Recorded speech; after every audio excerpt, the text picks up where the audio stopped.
In response to the comment that I got on my last video on my Harbor Freight toolbox tour, we're going to be standing in the bottom drawer of this toolbox, and we're actually going to be jumping in the drawer to show you how quality made that these toolboxes actually are.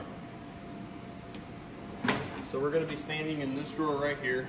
It is a double slided drawer, so every drawer that has more than 6 inches of depth is going to be double slided on your Harbor Freight. So I think that's a nice feature. So let's go ahead and get into it. So here's me standing in the drawer. I'm not touching the toolbox at all. So there's actually jumping in the drawer. So there you go. The slides are absolutely perfect. The drawer has no bend to it whatsoever.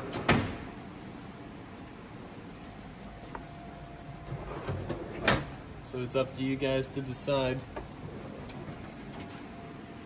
whether you go with Snap-on or the US General.